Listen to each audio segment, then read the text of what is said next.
All right. Happy Wednesday, January 10th. I'd like to call to order the regular school board meeting. Please rise with me for the Pledge of Allegiance. I pledge allegiance to the flag of the United States of America and to the republic for which it stands, one nation, under God, indivisible, with liberty and justice for all. All right. Belated Merry Christmas and a Happy New Year to everybody. Roll call, we have tonight Director Dane, Director Ledoux, Director Kincaid, myself, Director Carey, our high school representative, Danica Mays. Happy to have you, Danica. And I'd like to make a motion that we excuse the absence of our chair, Tina Beach. Second. Motion's been made and seconded. All in favor? Aye. Aye. Outstanding. All right, jump right into board comments. How about you guys pick? Anybody wants to start? Well, I'll start and say, I hope everybody have a good holiday break and come back refreshed and ready to kick off this part of the school season. And I hope that everybody's prepared for the cold weather coming up. Yeah. So I'm sure that our schools, bus drivers and the roads crews will be ready to take care of the roads tomorrow and get everybody to school safe. Yeah, I'll take this as an opportunity to just say, it's just to reflect on community as a whole, right? So it's been a tough few weeks for the community, loss, and then also just it is a true reminder of just kindness and bringing kindness to everybody around. Something that I typically do about once a year, and I recently did it again, is right.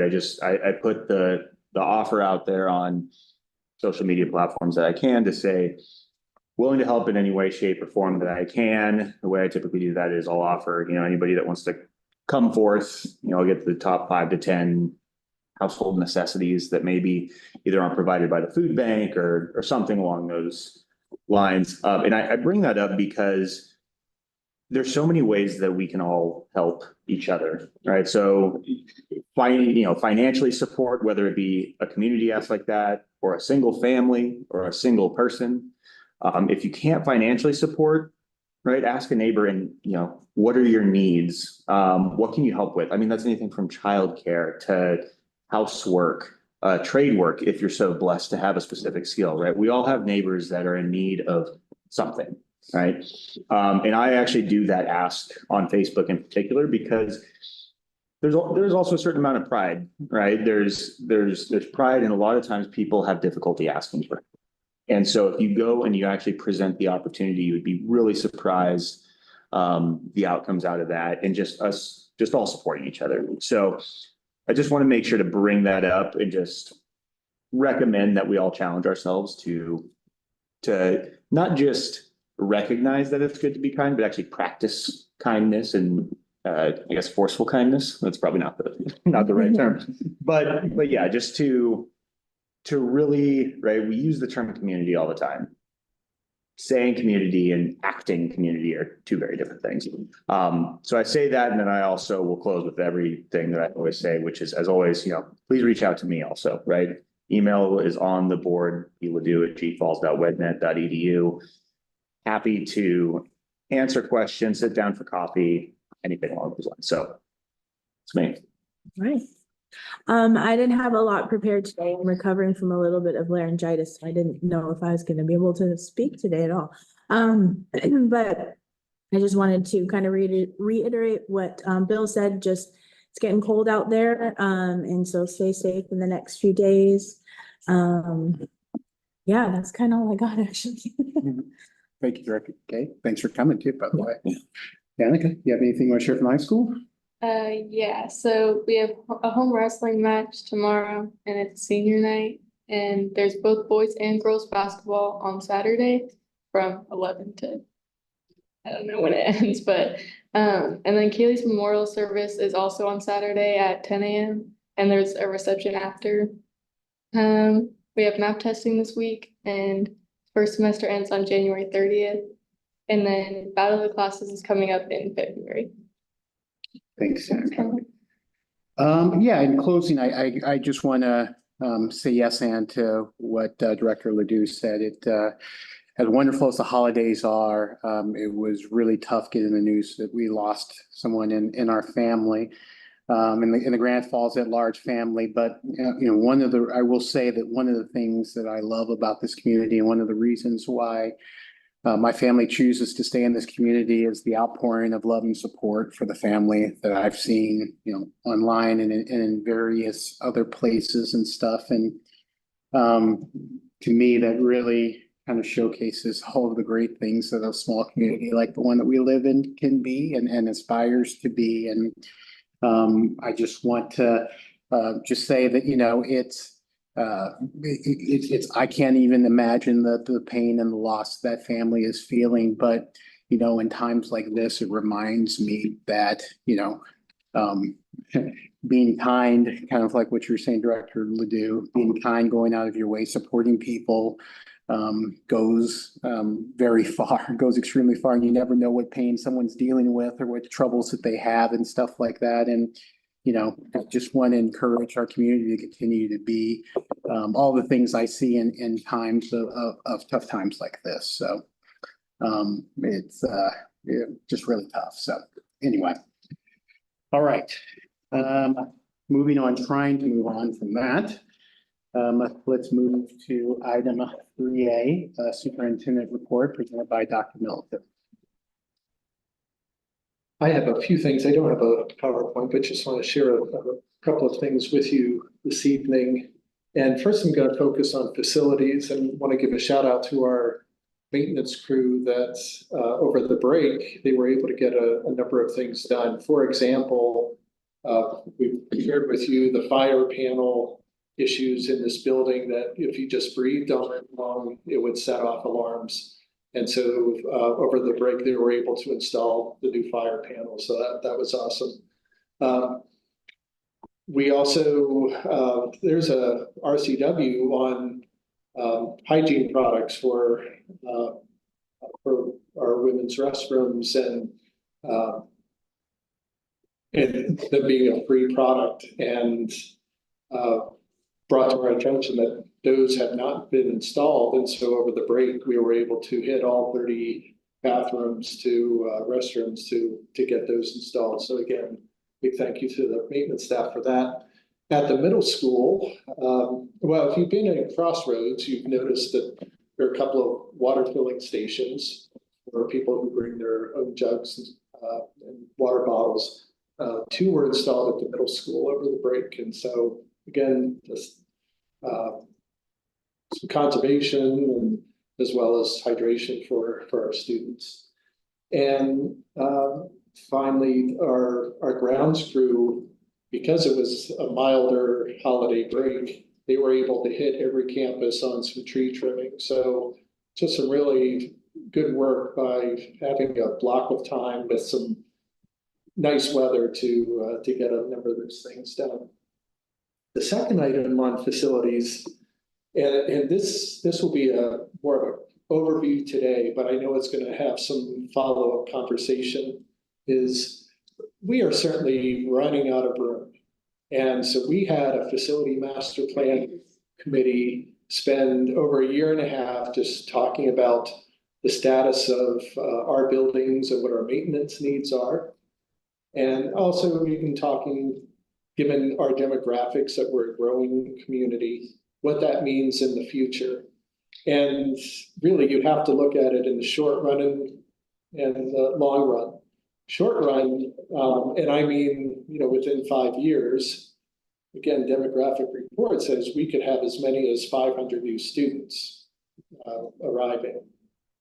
And then you look at all the maintenance needs that we have. And so that committee, after looking at the list of needs and assessment, they certainly would like to see something bigger coming in the future. I think the litmus test, though, when it comes to the state of Washington, will be in February. There are a number of districts that are going out for bonds. And I think we ought to take our cue from those responses and see how that goes. In the fall, I would ask the board in a straw poll if you felt like, should this committee continue to meet and look at options. And perhaps that's still important to do, but we're a little bit more concerned about the short run. And so when we looked at portables just over the summer and even the summer before with both Dawn and Paige, specifically with their schools, it's an expensive endeavor. I mean, the portable itself is over $200,000. It's the site work that just adds so much to it. And so obviously that's a big concern. And fortunately, again, both schools were able to manage their space and fit into the building this year. I'm not sure how much longer that's going to occur. I believe at each building, there might be one learning space. I'm not even going to commit to saying a classroom, but a learning space. And then we'll have to do something. So in the meantime, City of Granite Falls has met with Marshall and me a couple of times. About 6 months ago, they invited us down and they said, oh, look at this building we have across the street, the old City Hall. And we're really looking to sell. And so we went down and we left with a no way are we interested in, one, can we afford to buy it, let alone renovate? And so then we came back here and looked at portables and so forth. Yesterday we were invited down, and they want that building. It's a historic building. They want that to thrive, and they are investing money to renovate it, and they are looking to lease it. And they've come back to us and say, before we design, we want to give you another opportunity to look at this. And if you're interested in leasing this, we'll design it, how you might like it. And so we left there thinking this might be a really strong possibility of making that a district office and allowing our current district office to just open up a number of classrooms. And I don't want to say, well, one, I don't know, but two, I don't want to say what that would be because that will just spread. But I mean, there are options for our, a number of options I can think of to fill the district office with classroom and students and teachers and get us out of there and get us into a smaller space, but one that would be efficient and very viable. That's about as far as we got yesterday, but we left there pretty encouraged and thinking, okay, we might have an option that can get us through the next few years without investing hundreds of thousands of dollars into portables and having a good relationship with the city.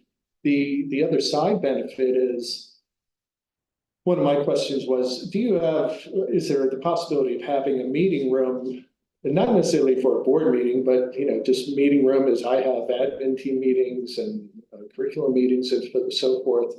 And they said, well, you wouldn't even have to worry about that. You could come across the street and utilize the large room that they have, and then they have a smaller meeting area as well. And so it's really a great opportunity, I think, for us.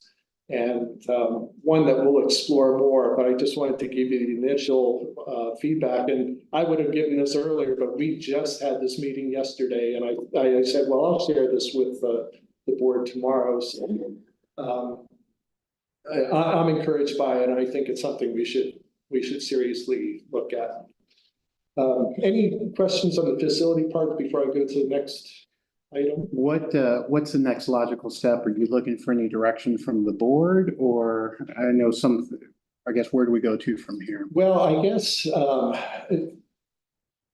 I guess if there's just a, heck no, Josh, don't even go down that path, I would look for that. Or I'm looking for, okay, Josh, go look and find out a little bit of information, more information, and I would bring back more of a formal proposal for you once we get in more information. But if this initially sounds like an idea that you want us to continue to explore, we will.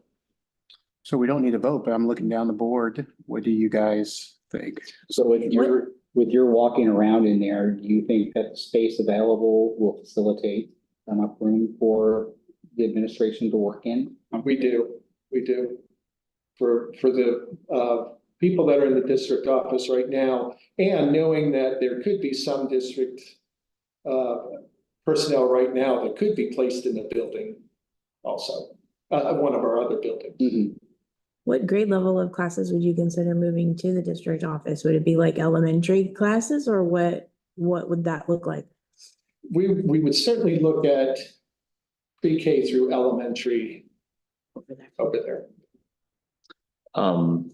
More of just it's probably just a comment since nothing's going too deep right now, but just to make sure that, right, going into a lease of something, it's written in a way that we can't have the rug ripped out from underneath us, right? Because the last thing that we want is to open up space for 200 students, and then all of a sudden we fall into a year where they're like, this isn't yours anymore, and now we have to relocate 200 students somewhere. So long as we're hedging against that concern, then yeah, I mean.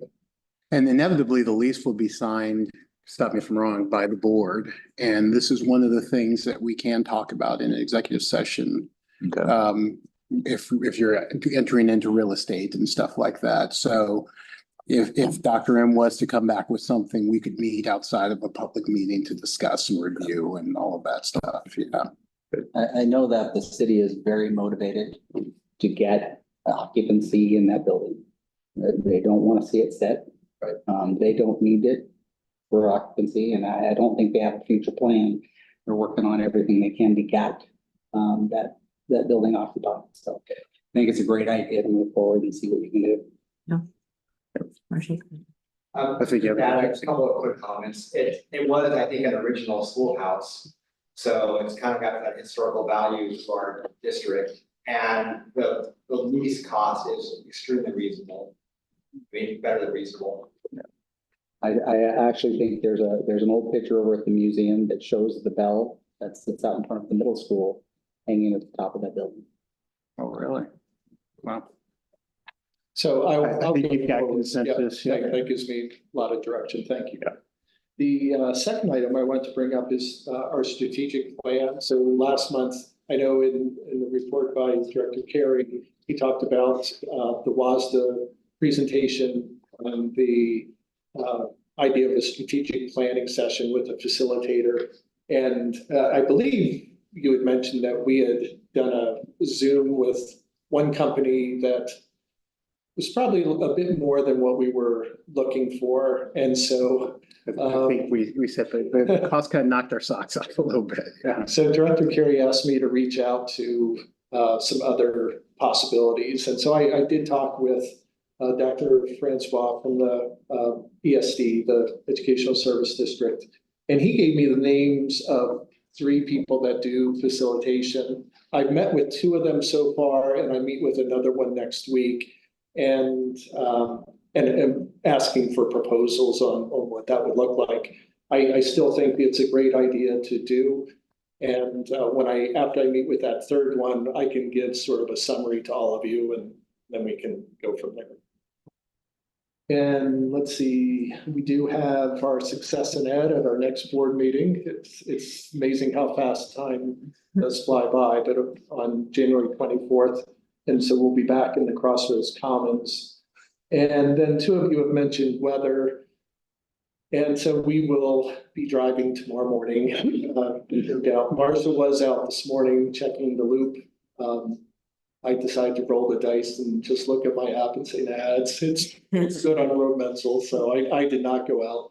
But I know tomorrow we'll all be out and checking, so hopefully we'll have school, and as Director Dean said, the road crews will be out there and we'll be able to operate. But it is, I was telling Marshall that this is the most anticipated non-event. It seems like we've been talking about this for 10 days, and I also know that Marshall promised Danny a snow day this week. I don't think he's gonna fulfill that. That's, any questions for me? I have a couple. How many snow days do you remember? How many snow days you have built into the schedule? We don't have any built in. We add them at the end of the year. Okay. So, I guess I just say that as a present. I remember a couple of times we had a problem and we were like, oh, we gotta have that 3 extra days. And everyone's like, what? I'm going to Disneyland. So I guess I'm just saying that to the masses. Snow days are fantastic. I love them too. But any day, snow days we have, we're going to unfortunately have to tack it on at the end of the year. So don't make, Director Ledoux, don't make that Disney World trip again. Or I know you go a couple of times, but so just kind of an FYI. And then second, the snow, you get on one app and they're like, it's Snowmageddon. And then another one, they're like, oh, there's an inch. But one thing that's consistent is it's going to be darn cold. And I know that in years past, with the help of volunteers and stuff, we actually opened up like showers, kind of like a warming center, quote unquote, at the middle school. Is there any plans or anything there? If it were a sustained cold spell, and again, looking at the apps, it looks like it's a 2 to 4 day event. If there was such a need that emerged because of outages in the community, we certainly would mobilize and do that. And really, that's more of an organic event, just phone calls between all of us, and we make it happen. But it being a shorter event, and I think we'll be back in the 40s pretty quickly. We'll be ready if we need to, but we're not anticipating. And correct me if I'm wrong, but didn't we design the high school with the generator to be kind of like an emergency center or something along those lines? It was originally, but now with the Boys and Girls Club gym, that's become a focal point too. Oh, really? I mean, that's okay. A lot of the funds that were used were based on that emergency locale. Got it. So would they be the one then to open it? I guess I'm just trying to, for anyone watching, like if we all do lose a bunch of power or something like that. Well, I think we would have more of the showering facilities for sure. Okay, got it. And I imagine we put out a flash net or something and say, okay, perfect. Appreciate you doing that. Board, any other questions on that or any other topic? Thank you, Dr. M. Is that the end of your presentation? Okay, perfect. Yes, thank you. Business report prepared by Marshall.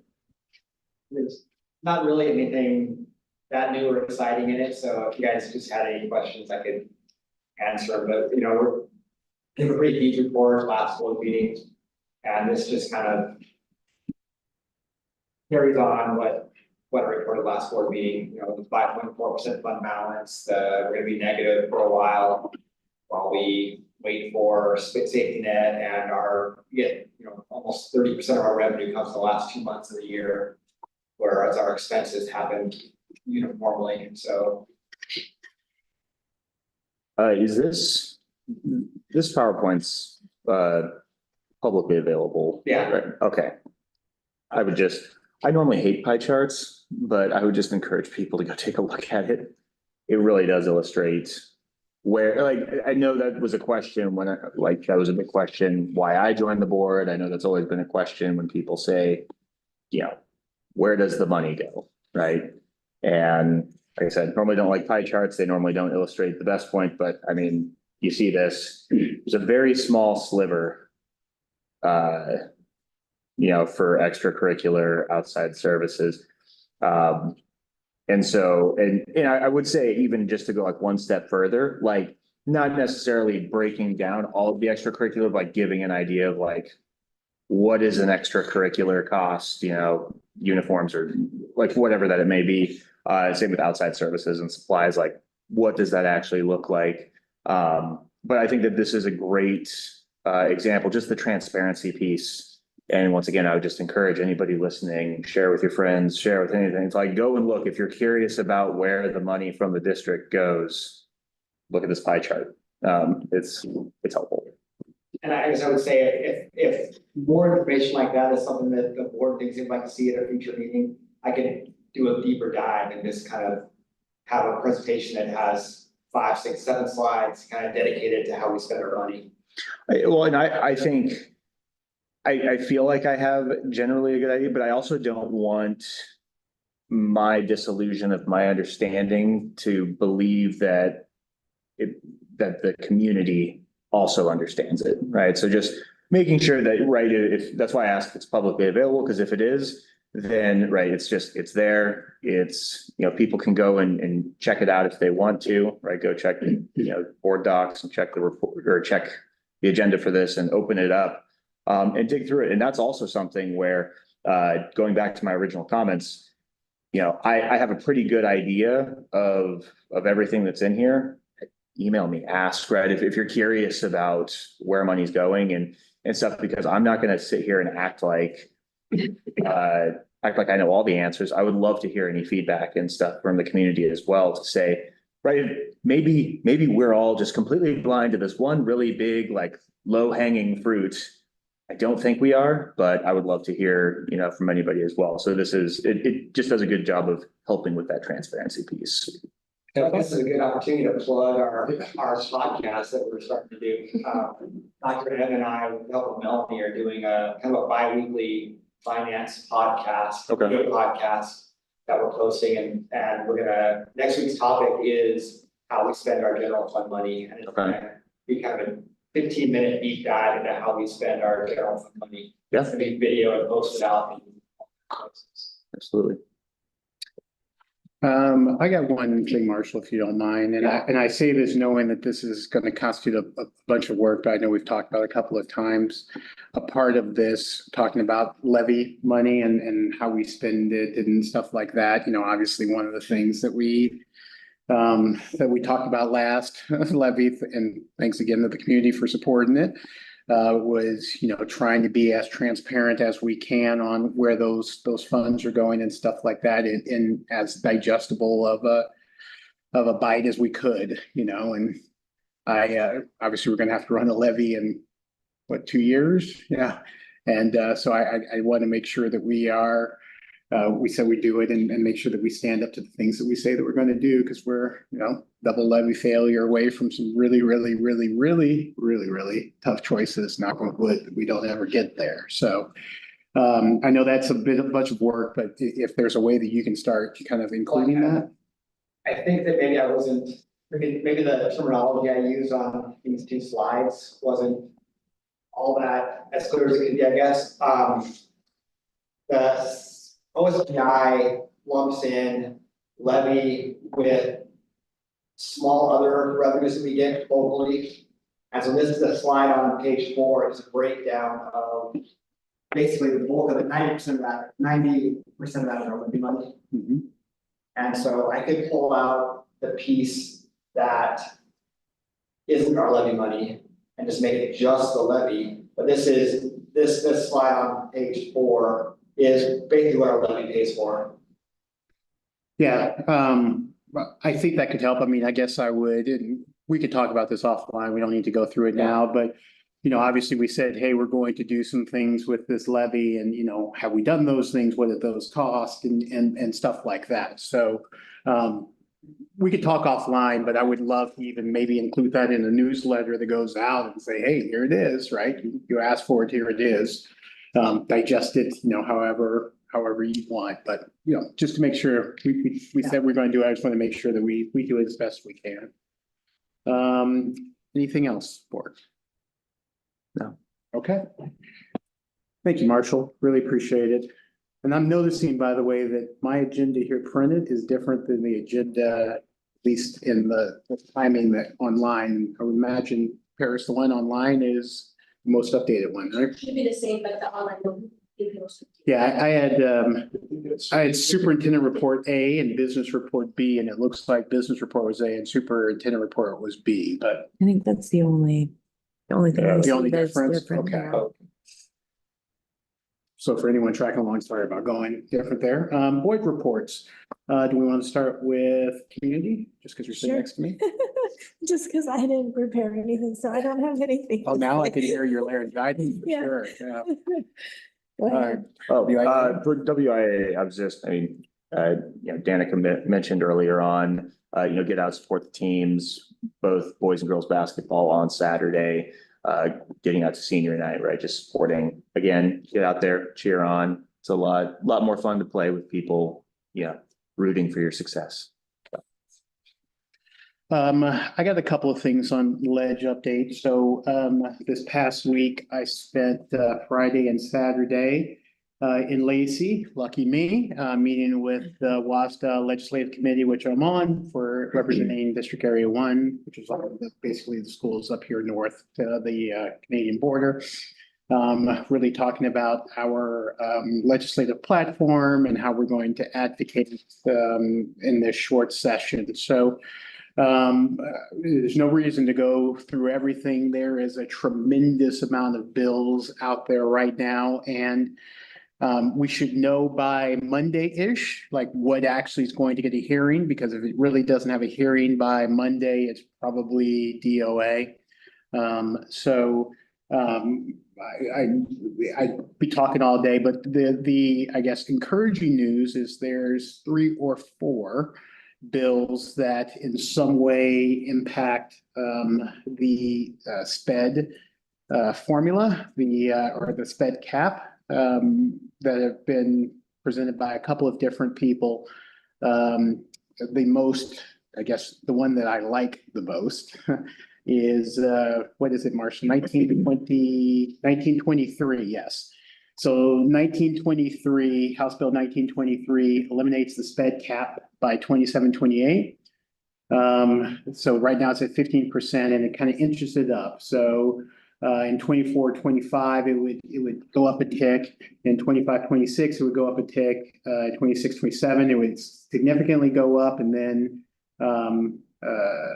be eliminated in 27-28. So just for some rough numbers, and Marshall is an absolute champ. He got me all this information on the weekend when the first time the bill crossed in front of me. About $128,000 extra dollars in 24-25, about $120,000 extra in 25-26, $240,000 in 26-27, and then $820,000 extra in 27-28. And we all talked passionately last meeting about how unbelievable the fact that we have a SPED cap in the state even is, but that's great. So I'm just putting that out there for any legislators that are listening, especially here in the 39th. And I have reached out to our legislators, Lowe, Eslick, and Wagner about this, and have gotten positive feedback actually from them, especially Representative Lowe.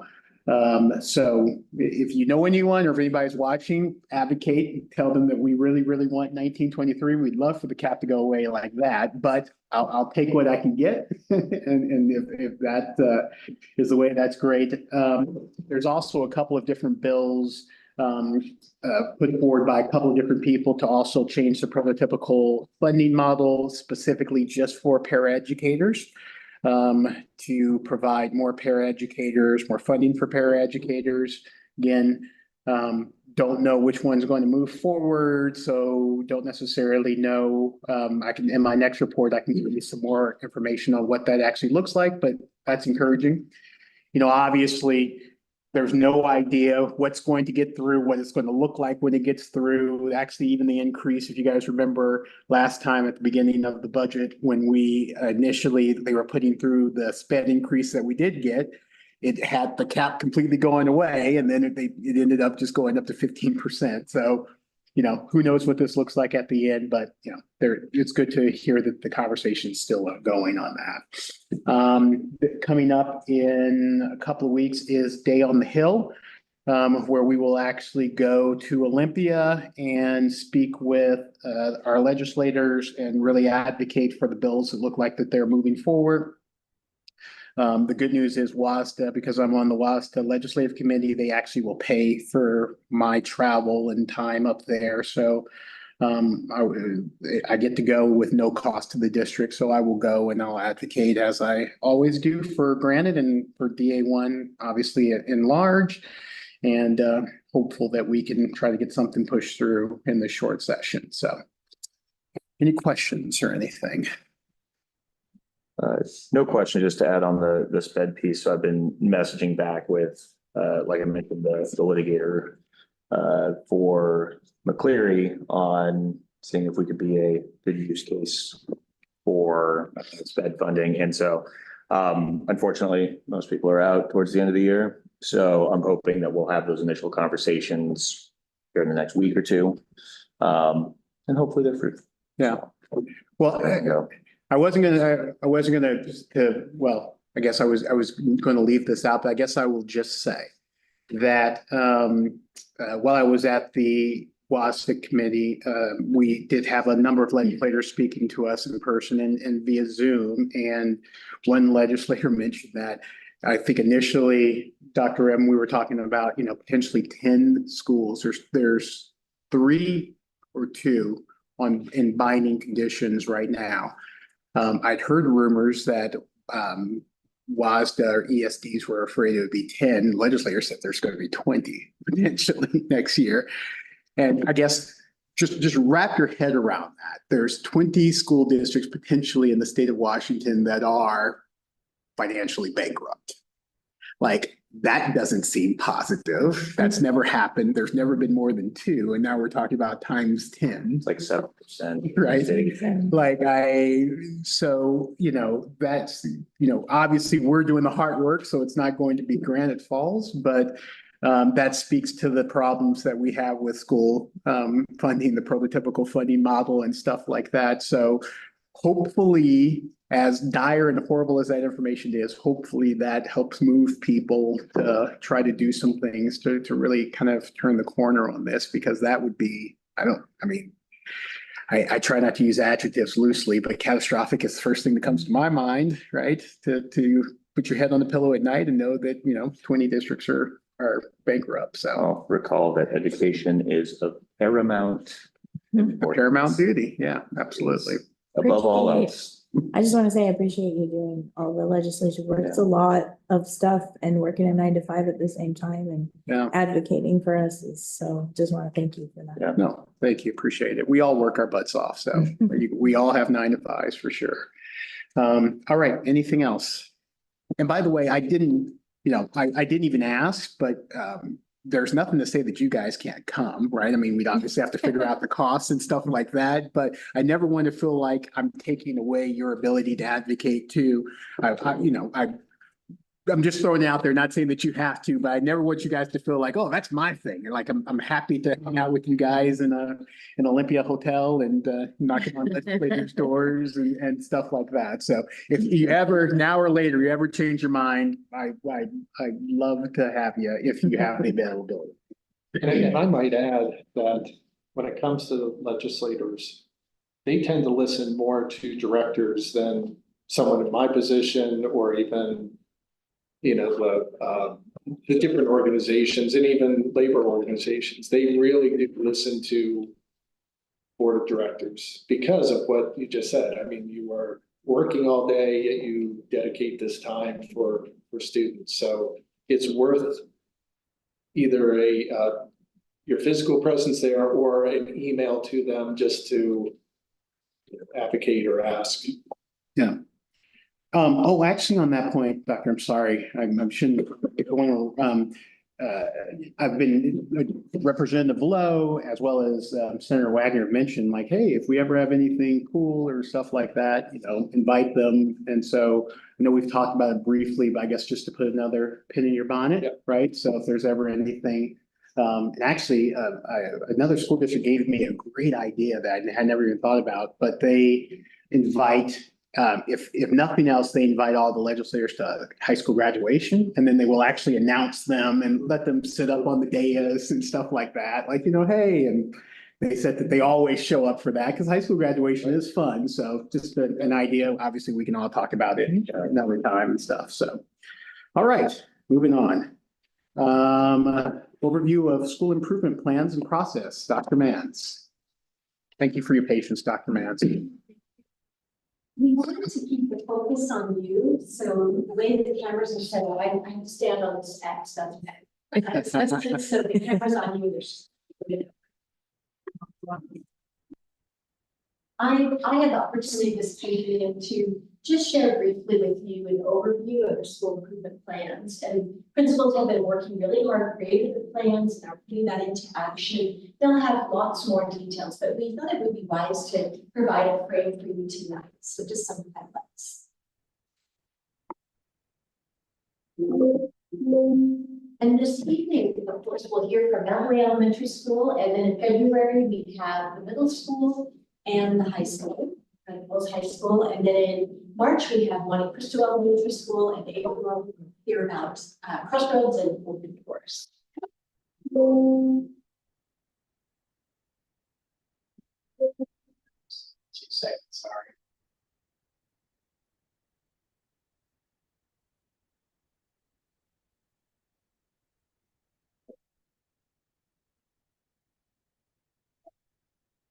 I'll come next. Yeah, Okay, sorry. perfect. I wanted to start with our vision. Our school board led development of the previous strategic plan, the one we're using now, but everything we do aligns with our vision. And just because it's so important, I'm going to read it out loud. Our students begin school ready to learn, given a system of support, and they emerge as resilient, engaged citizens, fully prepared to pursue life's opportunities. And as we were looking at the school presentations, the district is really working as a team rather than being islands. And so when you start to hear the presentations, you'll see the flow, the alignment, and the desire that we're in this together to make this vision real.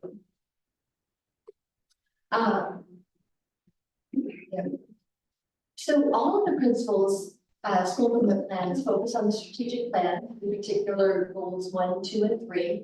And as you recall from the beginning of the year, they have the areas that they're focusing in on. And that's part of being aligned to. We wanted to make sure that we have the same areas for improvement so we can see what's working and how to make things better. And I'll highlight each of those areas kind of big picture tonight, but the professional learning communities, the core learning, the learning that happens for everyone in English language arts and math, the student focus, that they're here at school, they're engaged, their minds on, and then the family engagement, which is so important. Just highlighting what we see in our district right now in terms of professional learning communities, we call them PLCs. We have the principals out in the buildings. They're using the tracker tool that I shared with you at the beginning of the year. They're keeping track of their work in their PLCs. So they're providing guidance for the teachers. Then they're out on Wednesdays, early release days in the PLCs, taking notes, providing feedback, support, answering questions. The principal, and now it's 2 lead teachers from each building, meet monthly with our consultant, Dr. Enrique, or myself, and they're working on what's working well in your school and what needs to be improved. So they're the leaders that are getting extra coaching and training to then take back into their schools and to help solve problems that might be getting in the way. And then the administrators all get together once a month, and there's an administrative PLC one right after the teacher's PLC. So coming in, what are your goals? What does the data look like? Are you making progress? Yes. Why? Why not? What do you need to do to adjust? So it's an ongoing process. So you'll be hearing some of that in their reports. OSPI has determined that English language arts and math are the 2 core areas for the improvement plans. And throughout the district, it's exciting to see every administrative team moving forward with this work. At the primary level, they have a coach now in side by side with the teachers. So standing in the room, modeling the lessons, and then modeling and the teachers starting to take over. Then the teachers take over, they get feedback, we're videotaping them. That's moving into Monte Cristo. And then Mountain Way is looking at a new version of the ELA materials that you approved last year, adopting those, moving them forward, piloting the new materials that have been released at the 3rd through 5th grade level. And then really pleased to see each of the secondary schools meeting as a team to do this pretty rigorous assessment of where they're at with English language arts, reading, and all the content areas. And then there's growth to be made, definitely successes to celebrate in both, and they're developing action plans and then moving forward with those. Again, some highlights for learning in math. If there are any community members listening, I just want to thank you so much for approving the levy that has provided the new adoption for our students throughout the district in mathematics. Strong materials. And we're getting coaching from the companies that provide materials, are the experts. And then also Educational Service District 189 and our own TOSA. So that coaching is ongoing to really implement it. And then even though OSPI identifies ELA and math, the principals are definitely looking at the other areas. There are a few highlights to just showcase some extra efforts. Our elementary schools were selected, it was very competitive for participation in national grant teams, highly vetted materials to field test them and say, how do they work with the teachers and provide some feedback. So grant funded, they get training, lodging, meals, and then you get the opportunity to access those materials early. And then 6 through 12 grades are piloting sites. Health. Again, thanks to our community, our school board moving in that direction. We have the health materials being piloted, sexual health you adopted last year, approved for adoption last year, so we don't need to worry about that now. And then progress in CTE, career technical education, construction trades, just 1, 2 grants. One that Director Carey helped us connect with, Boundary 10. And so we met as a team this afternoon, able to move some work forward and using the space at the high school and the middle school. Agriculture also received some grants as improving the programs. And then early learning, we'll be hearing more about that. But we have a partnership brewing that allows us to grow our own early learning paraeducators who can become teachers and also support our youngest children in school. So one of those win-win opportunities.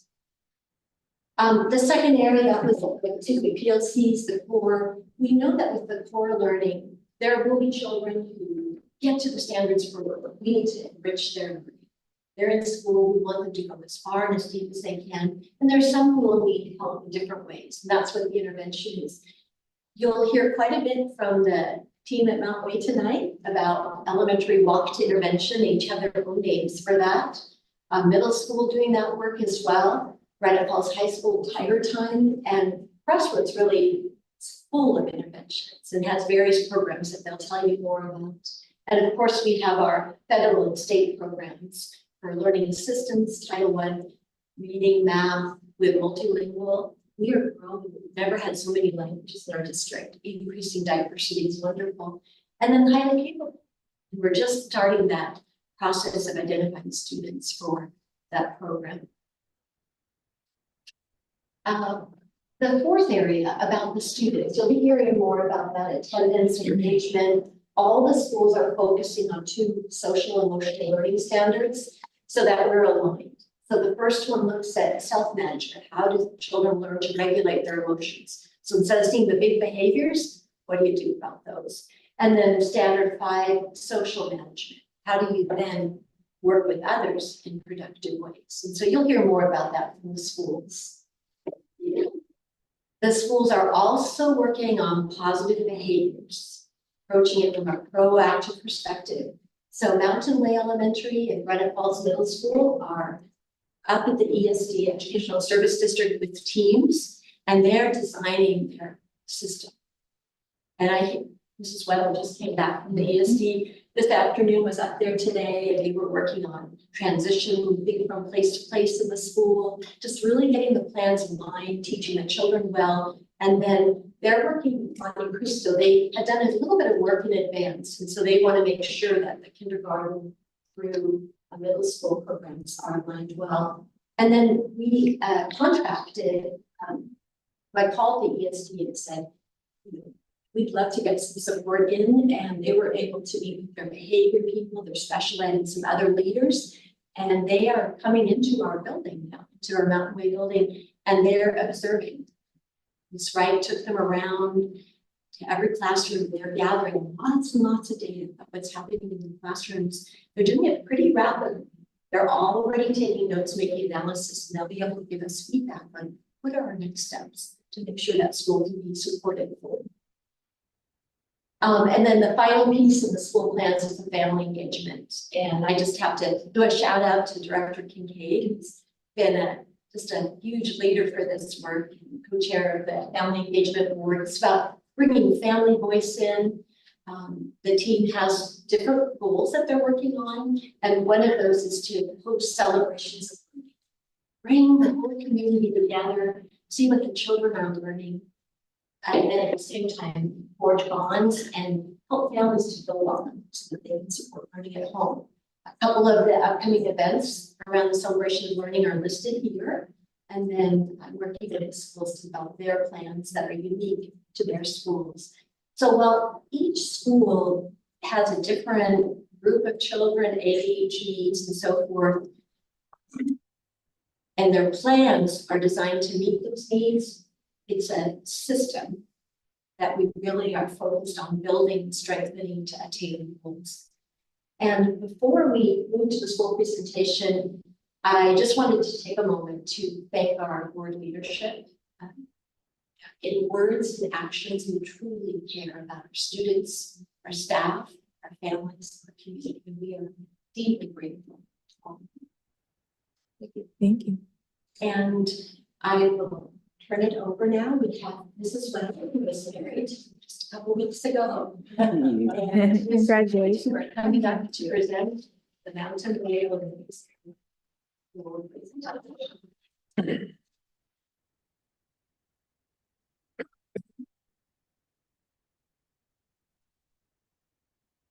So welcome and thank you for coming to Mountain Way to learn more about our school. And we have so much to share with you. We could possibly be here all night, but we were advised against that. So we just are going to share some highlights about our school with you.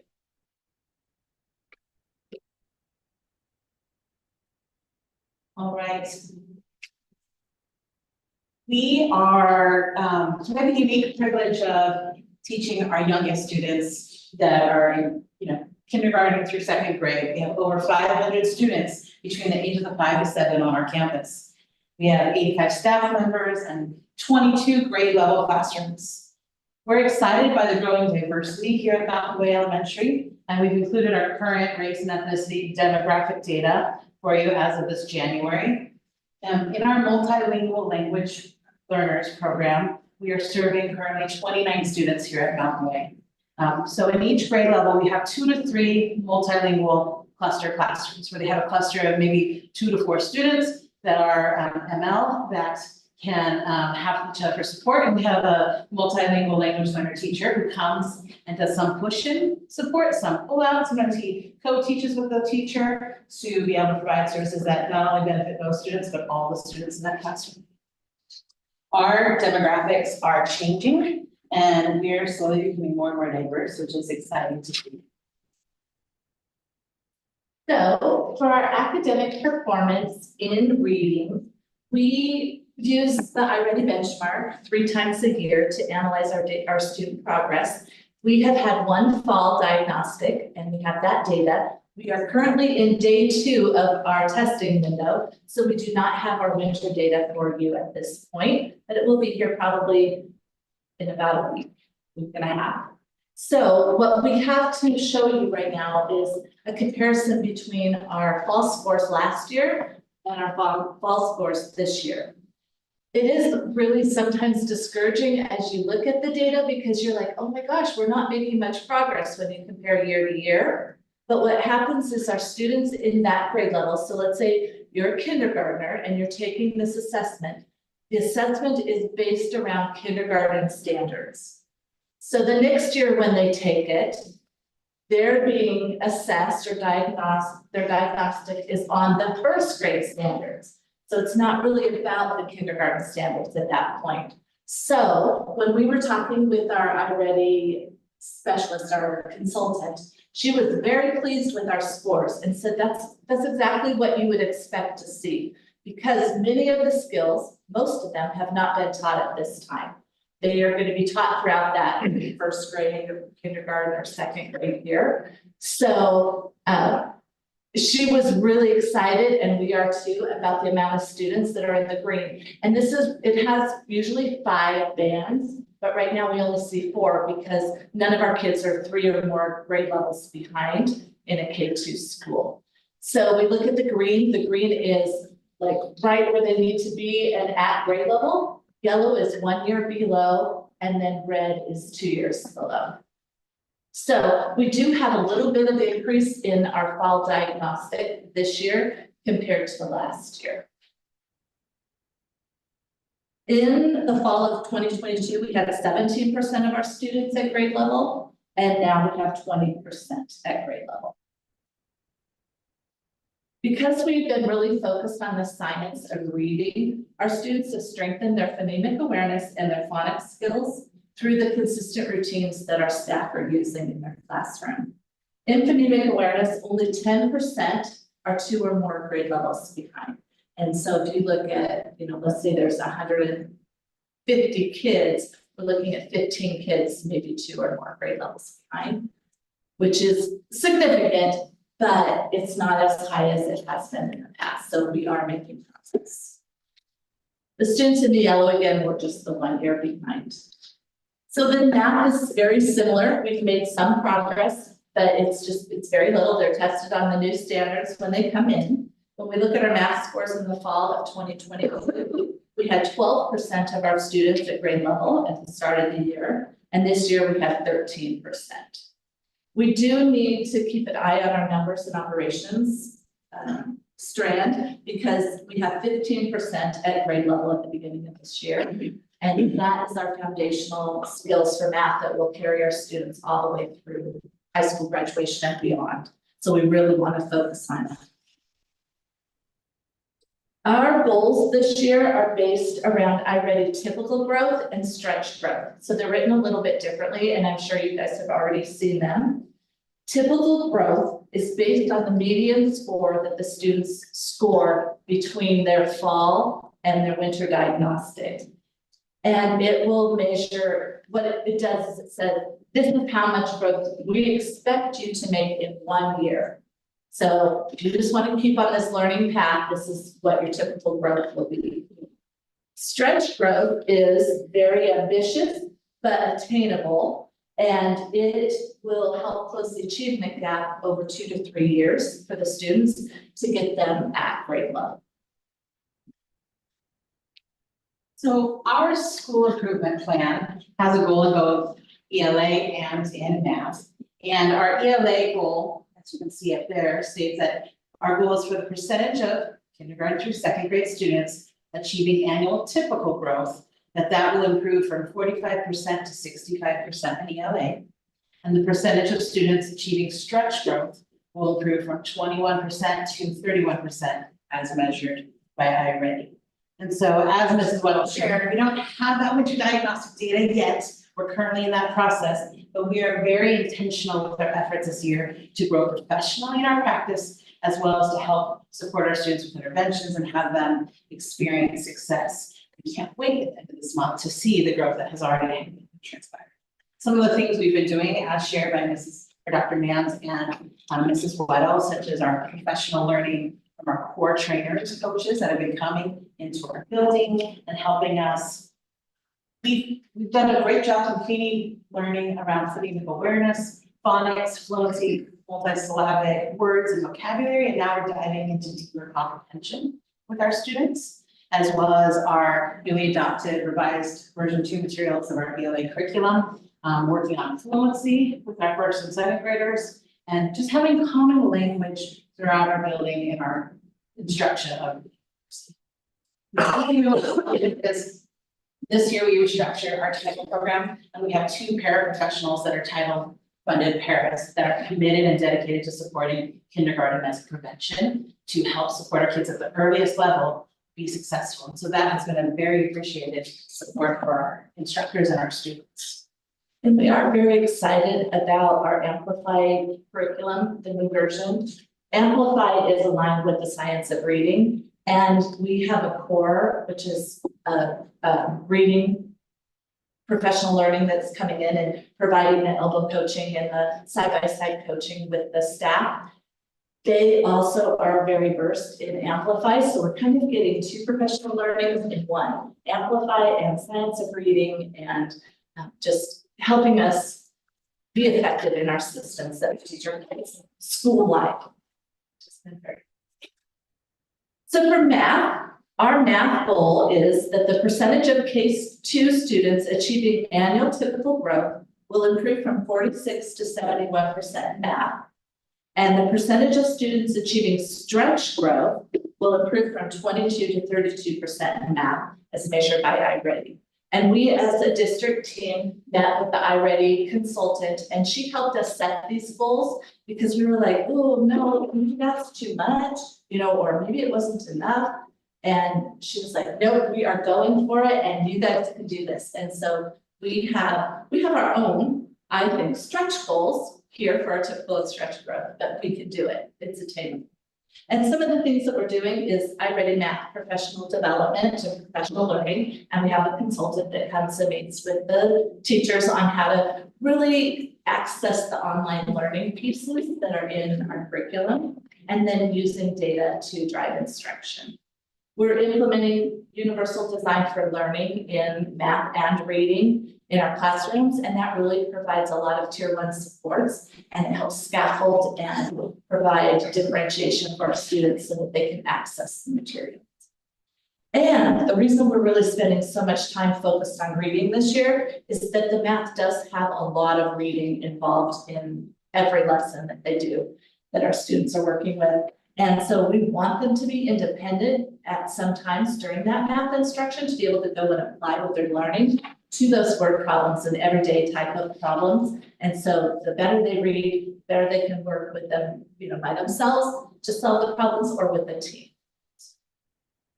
And here we just are highlighting some of our work in action. We have great small group supports and teachers doing strong knowledge lessons and literacy lessons. And one thing we are most excited to share with you and proud of has been the initiative for some intentional instruction and interventions and enrichment for our students built into our master schedule. And so we have win time, and I know you can't quite see there, but what it stands for is what I need time. And what that is we have taken in our schedule designated 30-minute block of time, 4 days a week, when all students in a grade level are getting reading instruction at their level. And that means the kids who are already at grade level are getting enrichment, being pushed and trying to see how much we can get them to achieve. And the students who have certain areas that they are struggling in, we have done free assessments to assess where they're at and what skills are they not quite at level yet, and grouping them within a grade level where they move to a different classroom and they're with kids that are all working on that exact same skill, and that teacher is providing targeted intervention support. We do this in cycles of about 8 weeks.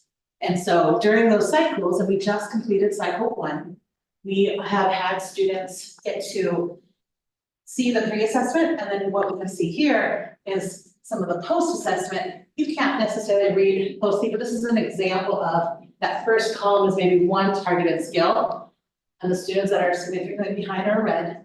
The ones that are close but not quite there are yellow. The ones that are grade level in a skill are green. But then the second column is their post-assessment. And then you have the next one, and you can see kids who are red, in the red, have moved to yellow or even green. They've moved up, and we are seeing every kid making growth, and which that is exciting.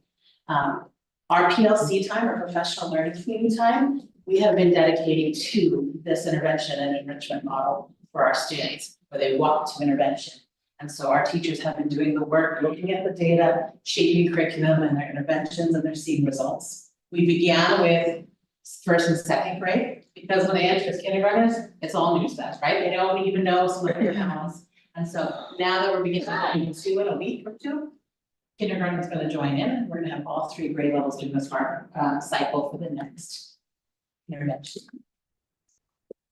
So like Dr. Mann mentioned, we are focused also on multi-tiered systems of support. And we've really tried to revamp our what's our school-wide intervention team, we call it SCRID. And that is a time where teachers can bring students, actually anybody, students of concern up, like this student is significantly behind. We have worked so hard on these interventions in class, not seeing any progress.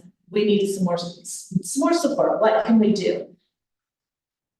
In the past, it may have been like, oh, we can refer them for special education. By revamping our system, now we are saying, okay, we have additional teachers at that grade level at the meeting, a special education representative, sometimes our school psychologist, whoever we think we need, and we create another action plan. Here are some interventions that you can do specific to this child. Here's another person we can bring in to maybe pull the child out 5 or 10 minutes every day doing this activity. And then we do that for 4 to 6 weeks. And then we have another meeting about that child and see where the progress is. Are they making progress? Do we need to adjust our action plan? Is there no progress? Do we need to totally, get rid of that intervention, try another one? Or is this something that we think may be leading to a special education referral? We had one student that was brought to us and she transferred into our first grade program and she was in a different school situation and she did not know very many of her letters, the letter names or letter sounds, like maybe 5 to 7 of them in first grade. And this was after the start of the year. So that was really concerning and she was struggling in class with the interventions that were provided. So the teacher brought her to SWIT, which was perfect, and we arranged an action plan for her. She just came back, it was right before Christmas, I believe it was right before Christmas, and said, oh my gosh, she knows all of her letter sounds and the names. She's working on high frequency words. She's made so much progress. Special referral is off the table right now. Whereas we could have skipped that step and it could have been possible for us. So we've really revamped that and we're really proud of the work that we're doing. We also have positive behavior interventions reports, which we call PBIS. And it was exciting when the consultant came and we didn't even mention it. And she said, are you guys doing PBIS? Yeah, and she's like, we can see tier 1 everywhere. And so it was good that somebody that could recognize that gave us kudos because we've been working on that for a few years. This year, we're adding tier 2 and tier 3 to that process of what we're implementing with our kids, refining that. We do have the Nifty 9, which we're excited about, and hopefully you guys will be able to see this firsthand when if you guys can come visit us. And then we also have MTSS for attendance, because attendance in a K-2 school is not about always kids not wanting to come, but it's about how to get families to come, drop their kids off on time or, how to work with us on getting the kids here. And so we have a lot of interventions in place for attendance. So a challenge of our building, being a K-2 school is wonderful, but it does bring a lot of extra challenges to us. Like in September, 1/3 of our students are new to public education. So they're learning everything from how to sit on a spot to sharpen a pencil, to get a drink of water, everything that you can imagine. Plus, we start learning letter sounds right away. So 1/3 of our students. And then basic routines take a lot longer, like arrival and dismissal. Every child's in a car seat when they come to Mountain Way. So when we are getting kids out of cars, it takes a little longer because every child has to unbuckle and get out. And then when they go home, every child's getting into a car seat.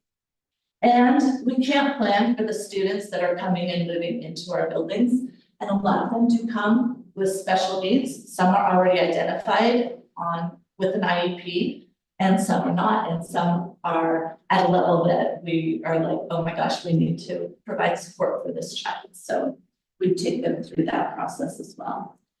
And we do have a high population of students in special education. In kindergarten, 28% of our kids are in special education. We had 35 IEPs coming to us before they even walked through our doors in kindergarten. And our younger students have a greater dependency and need for adult support and supervision. So we love a K2 campus, but it does just bring some extra challenges and needs. Throughout this year, we have been working diligently to build positive relationships with our students, with our staff, and with our families. And we've done this by listening to the voices of our stakeholders. So one of the things we want to highlight for you today is what we are proud of is an increased level of family engagement here at Mountain Lake. And in spite of our unique set of challenges, when we received our feedback from families, when we gave out a fall survey in the fall, there was an abundance of positive comments about our school community. We asked them to give us feedback about our communication as a building, about our strengths and areas for improvement. And Mrs. Wells is going to be passing out to our district leadership and board members the actual content of the whole survey. So you can see at your leisure when you're at home, read your feedback. And I want to highlight a few of the responses we got from families. We asked the question, what is one thing you love about Mountain Way Elementary? One family said, I love how transparent the school is with what is happening there and even district-wide. I also love that steps are always being taken to better the school. Another family stated, the positive culture of the staff in the building. I've had incredible teachers for my kids. They have amazing communication. Another family stated, the teachers go above and beyond, not just in academics, but also really caring for my student. It feels like they really care about it. In December, we met as a staff and shared, just like what we've given you, we gave that to all of our teachers, and then we shared it with our classified staff as well, this feedback. Because not only is there amazing comments about how well people are seeing and validating what we're doing here in our school, but there's also some ideas for ways we can improve. And so we are kind of tackling one at a time. What are some of those low hanging fruit that we can do and work to improve, like our dismissal routines. One way that we want to continue this engagement within partnership with our families is we're going to be implementing a coffee and conversations event with families a few times before the end of the year, where in the morning, parents will drop off their kids, they'll be invited to meet with Mrs. Weddle and I to have coffee and conversations, half hour dedicated to speaking to key topics in education and a chance for parents to ask us questions. So we are, you're welcome to join us at this. We have one coming up in February. But we have a strong school community with an amazing staff that goes above and beyond to love and support students and student learning. Our families are attending school events, conferences, and they're engaging in conversations and partnering with us here at Mountain Lake. So one way that you guys can help continue to support us is Director Carey. We echo everybody's thanks to you. We feel the same way about all of your work at the state level on increasing the special education funding we have. So it's important for our school because we do have the large population of students with special needs and they're directly impacted, but it also impacts every other student in our school as well as our district. So thank you. And also we would like to invite you to our school.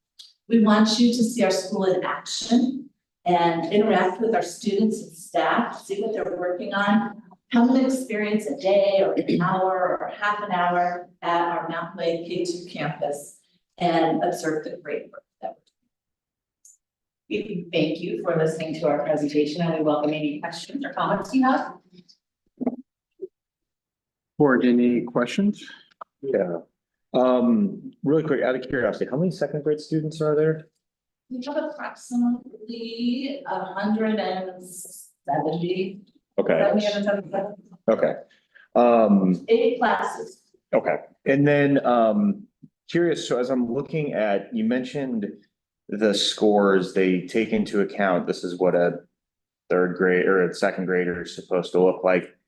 but I do see something that says early on grade level as so like what does that take into account? Because while it is good to see, I know in the previous years we've seen progress throughout, but I'm just trying to correlate, you say 170 students, that means it looks like we have, I guess I'm just trying to figure out how do we solve this issue of, I asked second graders specifically because it's easy to see that if we have 71 students, so 40% of students that are two grades behind, they're effectively flatlined, right? They're still at a kindergarten level. And so my concern is just how do we, and I don't know how that number adjusts year over year. I'm sure we could probably break it out and see like how many first graders and to see that continuation. But my only concern is just, right, as we're building this foundation, there's 40% of the students aren't moving past to the next grade level. And then when we send them to Monte Cristo and then the middle school and so on and so forth. And so I'm just kind of, I guess more just pontificating of like, how do we get around that? How do we fix that issue? So not necessarily to, just more of a comment that I just saw, something to think about and maybe work together on. But I guess the question I did have is what goes into that early grade level, like when you're talking with the consultant, because that would be my question is, if you're not concerned because it's supposed to represent the grade level, why don't we have many more students at the early on grade level? Right, and that is a great question, and it's questions that we've been pondering. Mhm. And that is why we have our win time in place now, because it's very specific. Right now, we only wanted to introduce reading win time because introducing both of them to the staff would be very overwhelming. And the students, as they transition. So I would say, we really are looking at the data. Looking at iReady data from fall, winter to spring shows us some great information about the students' learning. Yeah. It's really hard to look at like, okay, here they were in kindergarten, now they're in first grade, because we're comparing different standards. Yeah. So we really look a lot at the grade level. When they're in first grade, we really look at those three diagnostics very closely. But we do have a lot of data that says, oh, they're behind in kindergarten on their kindergarten standards. Now they're behind on first grade standards, and now they're behind on second. Yeah. Yes, and that is a huge concern that we are noticing.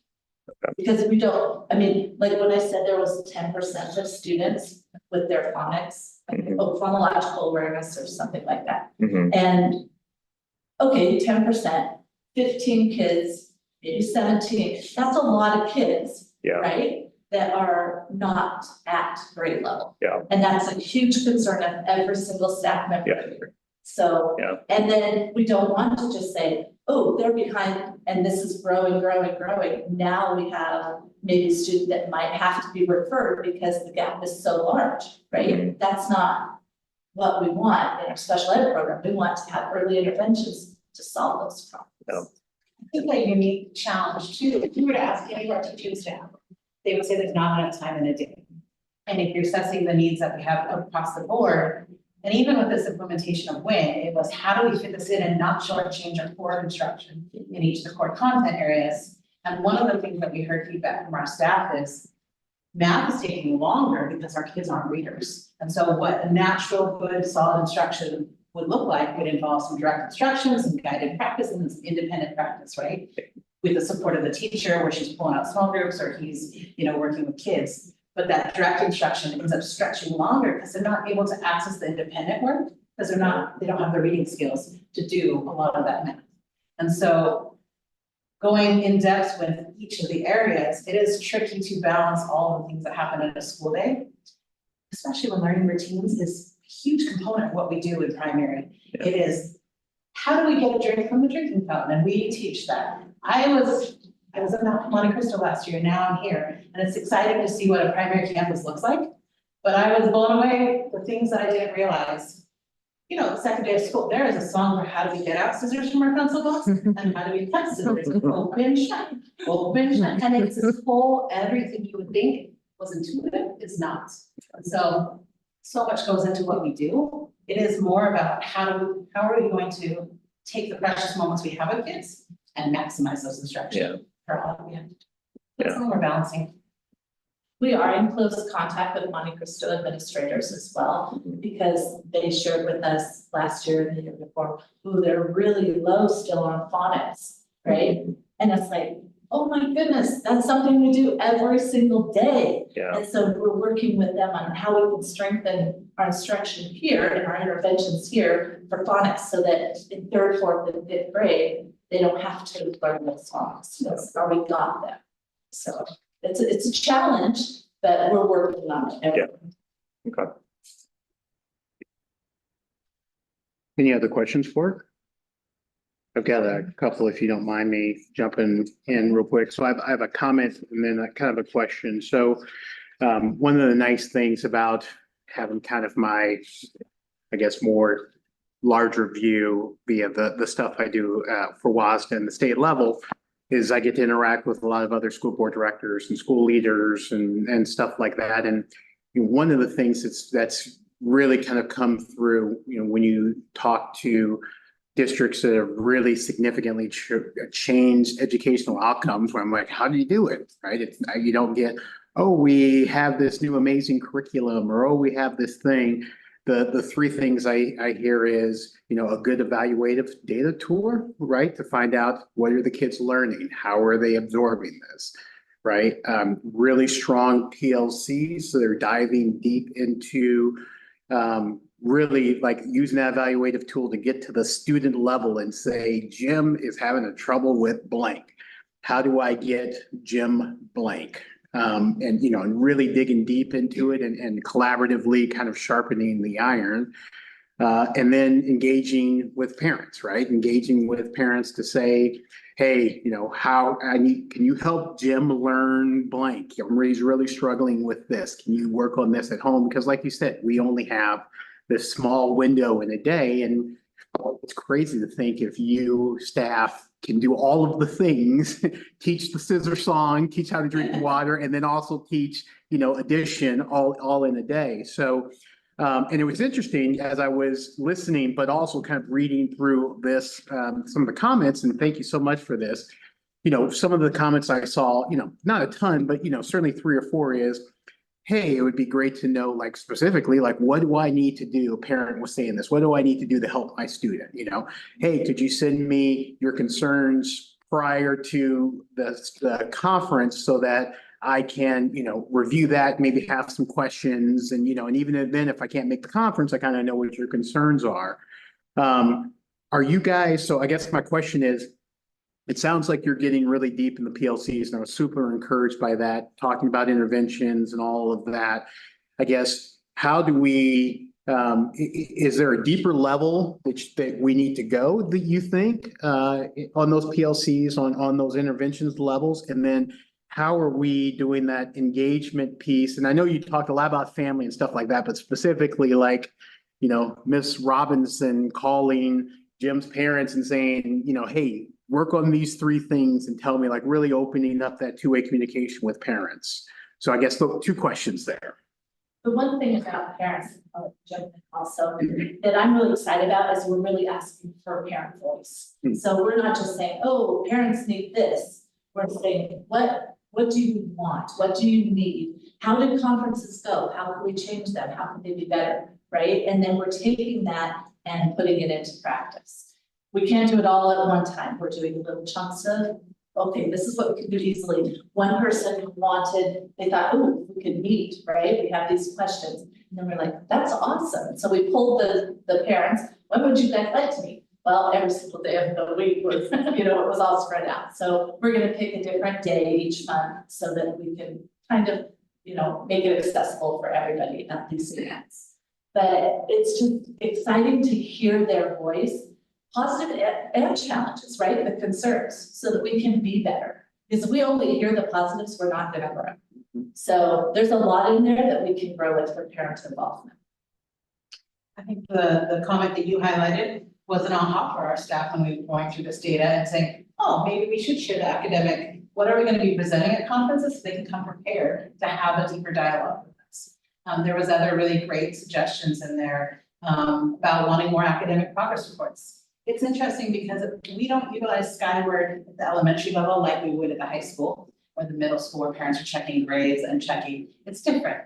So some people do Friday reports, some people have different ways of communicating.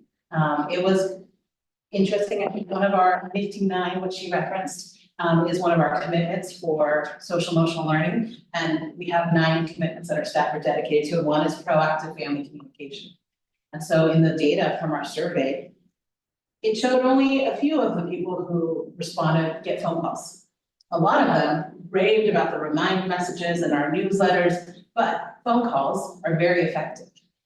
We have relied heavily on technology, which is an advantage. But sometimes there's a way to avoid miscommunication if you just have face-to-face or on the phone. So that's something I think district-wide we've been working on. But that's good feedback for our staff to see. Maybe that's a way we can grow. And PLCs, we're still growing. So we've sent now 2 or 3 of our staff members to the Summer Institute, and we hope to be able to continue to send staff members so that we can get the majority of our staff trained by the presenters, because they are dynamic. And they just change your paradigm. You know, it's a paradigm shift, like, oh my gosh, this is what I need to be doing, and this is what it looks like. And then they come back and help spread that. Already this year, there's a huge shift in our PLCs and the work that they're doing. Got it. Enthusiasm is contagious. Our first and second grade teachers celebrating the growth they've seen in their students is now prepping and priming our kindergarten teachers to be like, okay, this is gonna work, this is gonna be helpful. So that is also a way that we're getting the buy-in for what we're doing. Got it. Do you guys ever get into, or I guess do you, now I'll make this quick, you know, really deep into when you're looking at your PLCs and your datas and your outcomes, like even, you know, at the teacher level, right? Like, you know, oh gosh, this, you know, this teacher has an extreme passion for math, and oh gosh, the data is, you know, obviously, you know, her students are really excelling in, or he or her students are really excelling in math. Okay, you know, maybe we, you know, we've got these other kids, these outliers who are struggling in math. Maybe we, you know, we kind of transfer teachers a little bit to kind of, you know, shift kids that, you know, the teachers that are really kind of, you know, leaning into that thing. And I know that obviously teachers here are teaching multiple subjects and that can get a little tricky, but are you getting that deep, or are you, is that a goal for you? I guess I'm just wondering what left in the PLCs, or do we have left, if you don't mind me asking? I know it's kind of a tough question. So I'm answering that, and Angela can share her thoughts also. But right now we're focusing on the reading. Yeah. And I see that in PLCs with the reading. So like in first grade, we have a teacher who is very excited and passionate about reading instruction, and she's taken one of our lowest groups, right? So that she can provide those foundational skills. Every teacher that we have is you know, skilled at teaching that, but there are some that are more passionate than others for different subject matter. Math could be something that we explore, and moving a child. We've been talking about this child in another instance. This child does not fit at first grade. Right? Maybe we need to bump them up to a second grade intervention so that they can go at their level and look, you know, and get some additional skills. So something that we're working towards, we haven't talked specifically about, but we have done it in reading. And we set up, when we presented and introduced this initiative with What I Need Time, the idea that when they're examining the data to look, okay, this teacher, what are you doing so well? Why do you have all these greens? What are you doing well sharing the strategies, the powerful dialogue that they do? Great. And then saying, you should be the one teaching this skill when we go into our win time and cycle. And so then they're looking at that data. I would say this was our first cycle. Any new initiative, there is trepidation a little bit on how is this going to work out. We're working out the kinks. And I think they are coming into cycle 2 with a little bit more solid footing on how we're going to approach it. But I'm excited for what next year looks like, because they will have gone through it and there's not that uncertainty of how is this working. They'll be building on their success. Where I think we're going to get to the point where we're a little deeper on this is your wheelhouse. You are really great at phonemic awareness, and comprehension, our kids are soaring because they're in your group. That's the part that will probably be coming after we work out just the getting our feet wet so to speak. And we are seeing great progress of our kids, so we are super excited about it. Got it. And the kids love it. That's the part that has really encouraged the teachers. The kids are doing fantastic. And, okay, sorry, add one more detail that we didn't mention. We decided we wanted this to be really, really valuable time, so we assessed who are our tier 3 behavior, social emotional students. We have one teacher dedicated to doing an SEL, social emotional learning group, while the rest of the kids are going to their intervention win time. And when those behaviors are not in the rooms, because they're getting what they really need, that's preventing them from accessing their education. The other kids are getting to go deeper into what they're needing in that 30-minute intervention block. So that's also another component that's really been a wraparound service for our kids.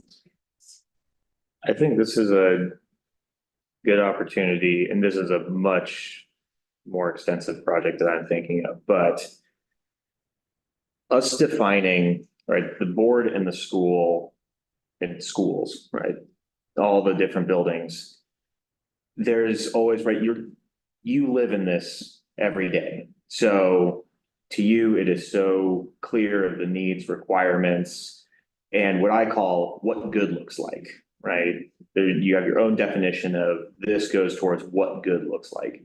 The board, conversely, also, we live in the finance and the external realm, right? So all of the external forces that we could possibly play, ledge stuff, trying to work and gather input from the community and going through all that. And we have our own, what does good look like? And I think what's really key is for us it would probably need to be like a by building thing, because certain buildings have the curriculum they need, others don't. Some are more distraction prone and need more learning time. Others, that might not be as much of an issue. It's about maintaining focus or something. So having that understanding, and I mean, each board member maintains a school, right? Or maintains a relationship with the school. So us gathering those, effectively what I'm looking for are like the priorities, right? So when you're looking, I hear what you're saying is, and if we look at we take a 50,000 foot view, right? You mentioned if these behaviors are getting too crazy, then we might need to, put in a rec and, maybe see if we can get a 1-to-1 or something along those lines. But really the source of it is that there are distractions that are hindering the abilities from the masses, and we're trying to fix the available learning time. And outside of that, if once the board, right, we understanding that, or understanding some more specifically, like what are the primary priorities that are had at each building, then when asks come up, or we're starting to see things, and then it works two ways too, right? Whereas, because effectively when we look at this budget, we talk about the budget consistently, we talk about having a fund balance and everything, and I know that it's a point of friction with hiring and all this, but it's also at the same time I'm like, I feel like we're kind of sitting there at the house and we're like, sorry, we're having macaroni and cheese because that's what we can afford. And it's one of those things where it's not coming and saying we're not getting those things because we don't want them. It's just like literally, like it's so difficult. To Carl's point, 7% of the state is looking at being insolvent. And it's insane, and we just can't get to that point. I don't even know what that would mean. So I think the more that we can understand and work together towards a common ground and just understand, like I said, what does good look like and what are the ultimate outcomes, right? If we can look at anecdotal stuff. This one student did this one classroom's having a lot of issues. But if we're looking at it as a whole, I think that's a great solution. And I'm wondering how many other solutions there are similar to in this one instance, right? By just helping this one student in this very specific way, it conversely helped all the other students, a crazy amount, because I don't know how much of the time within a 6-hour school day or 7-hour school day is actually spent, comprehending new material and stuff, because it is so, I get it, right? I have children, I know what they're like when they're younger, and I applaud you for all the work that you do. I'm just trying to think of what are ways that we can work better together to understand each other's points of views and duties effectively, right? So, Can I jump in on that? Because that's one of the things I visit with Dawn yesterday, and I said specifically, put in the slide an invitation. Because I think she's right. If you could spend a half hour or a whole day, I think they could really show you what's going on here. Yeah. And if you don't mind, I have two other comments. Please. And first with PLCs, because this is an ask that they didn't ask you, but they ask me all the time. And it's a bigger issue because it's a GFA issue. They would love to have more PLC days. So when we have early out Wednesdays, we have approximately 38 in a year. Not every Wednesday is PLC. I mean, we have so many days that are just teacher time, especially around grading period times or conferences. And then we might have job alike, we might have a building issue, or so we don't have as many PLC days, I know, as they would like. And so that's just us sitting down every time when there's bargaining and say, okay, because PLCs is in the contract. So we'll continue to work on trying to secure more. And I think our teachers are going to want more because of the success that they're seeing. So that's the first thing. And then the second thing is, as they present it, if you didn't see the correlation, I'm going to share the correlation. Think about that WASA report, which again wasn't just on special ed, it was general ed also. And they mentioned, I think, 3 or 4 items. Specifically, one was to dedicate additional staff to elementary or to kindergarten. And we really, at the beginning, had 4 paras slotted so that 1 para for every 2 teachers in kindergarten could go and support that. And again, our budget couldn't support that. So we have 2, but that's 2 more than we've had before. And so we've taken that WASA recommendation and implemented that. Lots of talk about interventions, and Don and Joelle are underselling the win, the walk to the intervention, because that is such a huge undertaking to implement. And I remember the early conversations of, we're not sure how this is going to go, and how exciting that after almost 1 semester, it's something that both students and staff look forward to. And honestly, that is a nationwide intervention that is used, an effective intervention. And so I congratulate them, the whole school on that successful implementation. And then, of course, the special ed process. I mean, that's exciting. I mean, you heard an example of a student that has been exited, and that's exactly that's the goal of special education, is to exit them after those supports are put in place and successful. But you heard them say, we're not going right to the referral. They're going through this first. And so I want to thank them for taking that WASA report and those recommendations and implementing. Now, there are others that are more of a 3 to 5 year process, but they've taken those initial ones and implemented. So I think that's a great first step. Thank you, Dr. M.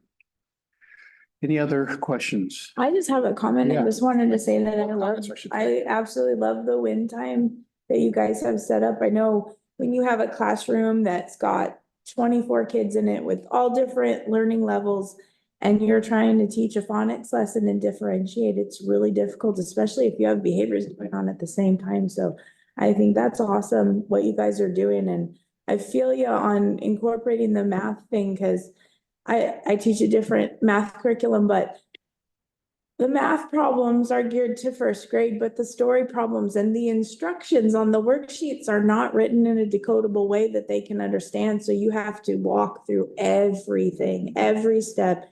It's really difficult. So it's like, as they said, it's really important to get that reading on there so that they can start doing independent work and you're able to move around and then help individual students, because when you have to teach all of them at the same time, you're one person in a whole group. So I really like that win time, and I applaud you for the success that you've had with it so far. So it's really awesome. We missed you, but not my. I know, I miss you. I miss you a lot. Bill, I thought I saw you about to talk. Did you have any? No. Oh, okay. No, sorry about that. All right, one last question. Sorry. Completely off the topic.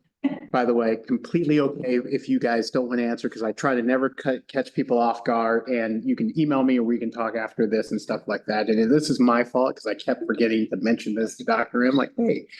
But just in closing, obviously pretty soon here, we're going to be interviewing for the next leader in your district. And none of this is, attributes or anything that Dr. M hasn't had, but is there anything that you want us to keep in mind or skill sets? You're like, man, that'd be really good for our building, for our next leader or anything like that. And like I said, so no pressure to answer right now, but I have you in front of us and we're going to be doing that soon. So I thought I would just ask that question in closing. I would love to talk to you after this. Okay, perfect. I can accept that. All right, are we good to go? Board? Okay, thank you so much. Wonderful Thank you very presentation. Appreciate you hanging out with us. Yes, Hold on. yes. It is School Board Appreciation Month. Um, We have a little. Oh. Is it really School Board Appreciation Month? Oh, okay. That's the right way. Upside down. There we go.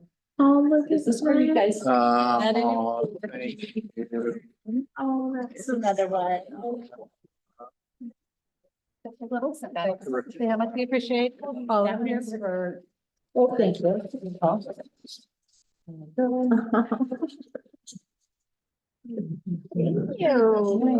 Thank you. We're not sure. I can take her something if you want to. Okay. It won't last for very long. So Okay. I'll- go ahead. You guys are too kind. Thank you so much. And by the way, I know you guys had a long day, so if you guys want to take off, feel free. Yes, absolutely. Yeah. All right, so that takes care of items 3D and E. I'll go to 4A real quick, the update on the superintendent search discussion. So I'll take a couple of things, and Dr. M, if you have anything, you can feel free to jump in. So the application deadline is going to close January 12th, so we still have a couple of days.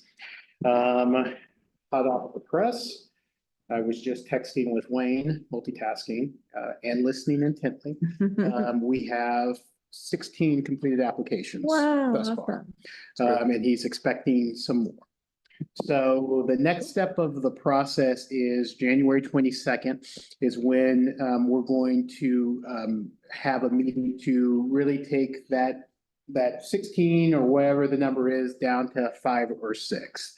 And so that's going to happen at 6 o'clock so that Yes. you can still make it. I would ask the board to give me 2 to 4 hours, right? And the things that Wayne says that'll really help that night go fairly quickly is if each individually, we all review the applications prior to the meeting. Yes. So, yeah, so if you, he told me that they'll be in the Dropbox hopefully this weekend. Okay. And then I'll make sure that everyone has access and you can start reading it. So you don't feel like you need to select or say, hey, here's my 5 or 6, just like if you've perused and you kind of know who that is, and then, we'll talk collaboratively. Then after that, we'll have interviews on the 27th, in-person interviews on the 27th. That's going to be a long day. So I'm going to need, like 9 to 5, maybe even earlier. We'll see. We'll see. And by the way, there is no reason that we have to go 5 or 6. Maybe we want to go, 4 out of that, or maybe it's 8. I don't know. Obviously we'll sit and talk. It's not like there's a hard, fast rule that we have to be at 5 or 6. Okay. One thing going back to the 12th in Paris, can we do dinner? I'll pay for it, but have a dinner or something there. And we can collaborate on that and stuff like that. I don't want to have to anyone spending money. So hopefully everyone can make the 22nd, 27th. Those are super important. Those will both be an executive session. And just so anyone listening knows, the reason why we're doing that in executive session is it's pretty transparent. If obviously these are leaders, they're people from around the state, around the nation, actually. And, if they're not selected and they haven't told their board or their boss that they're looking for a superintendent role, like we really don't want to have to, out them, so to speak. However, once we get down to the final interviews, the 3 or so, obviously those names, backgrounds will be published, it'll be public and all of that stuff. So we're not trying to hide anything. We're just trying to protect confidences and stuff like that, which is why it's going to be an executive session for the 22nd and the 27th. I don't think I did hear from you. There was one day that you said that you were struggling with. Yes, so it's just the 30th. The 30th, okay. So that's kind of the left to right. Any questions from the board? You guys feel pretty confident? No, with so everything? when you were saying so 6 o'clock, the 22nd. Correct. Okay. Yep. And so he thinks that we can be done in 2. I'm saying maybe 3 or ish, and I'm 4 to be safe, right? So We won't let midnight. we won't. saying- I will make concerted effort. If everybody reads it, I want to be out of there no later than 10 o'clock. So And then you're saying for, I think in the email that you sent for January 29th, 30th, and the 1st, our kind of participation starts at 5 PM. Is that correct? that is One of us will be there to like shake hands. In the morning In the or whatever, morning. but then dinner or Yeah. wherever we start at 5 PM, right? correct. Yes. Okay. Okay, Yep. just want to make sure. And though that's more loose, if Okay. there's things that you've got conflicts and stuff, we could talk about. I can that. get there by 5. It's just traffic, you never know what's gonna happen on any given day. So usually I'm rolling into town right about 5, so it should be fine. And he's asked me to be extremely available in those 3 days, so I'm Yeah. going to do that to the fullest of my ability, so I could probably backfill. I haven't quite told my boss yet, hopefully he's not. So, Yeah. we'll figure that out, but yeah, we could talk about that. Okay, Any other questions? So, short and skinny is, I'm really happy with where we're at. Wayne is really happy where we're at. Huge thank you again to Dr. M for telling us so early so that we could get out, because obviously we have adjacent districts that Yeah. are now Sure. beginning their Yeah. superintendent search, right? And Yeah. so it's great to be out in front Yes. of all of that stuff. And I'm super encouraged about the number of qualified candidates and stuff like that. So I think we're in a really, really good spot. awesome. You guys, Yep. questions? Okay. Call me, text me if you have any issues or anything like that. All right, moving on, items from the floor. Do we have anyone signed up to speak? All right. Unfinished business. Well, before I move on to that, I guess let me just ask a question, Dr. M. Wasn't there, and I might have this mixed up, wasn't there some policies that we wanted to have in new business tonight or There something like was none for new business, unfinished business? but in unfinished, initially, there was the financial one Right, that, and I had shared in my board or my Monday memo that the only thing I did was specifically put open doors on that. And so I didn't feel like it was needed to be pulled. Okay. And so I just put that in. I just wanted to double check Yep. we're good. Okay, perfect. All right, so unfinished business, none. New business, none. Consent agenda. We as I'll just pause here. Obviously, at any time, we as a board can pull something out of consent agenda and decide to talk about it. I kind of ask I like putting things in consent agenda that I think are like, oh, this is no big deal. Yeah. But at any time, we can decide to pull it. So I guess I'll just look. Is there anything you guys want to talk about specifically in consent? No, I read over the policies and I'm good. Yeah, it all looked good to me too. Okay. With So, additions. Are there any It additions? says so, yeah. Thank you for reminding me. Additions. Okay, so since there's well, actually it got us published. There's no additions other than what's in our board packet, right? So it got published. So then, if there are any concerns or anything with the consent agenda, and hearing none, Yep. I will say it passes by unanimous consent then. All right. I will call the meeting adjourned at 7:49. Thank you guys for coming out. Thank you.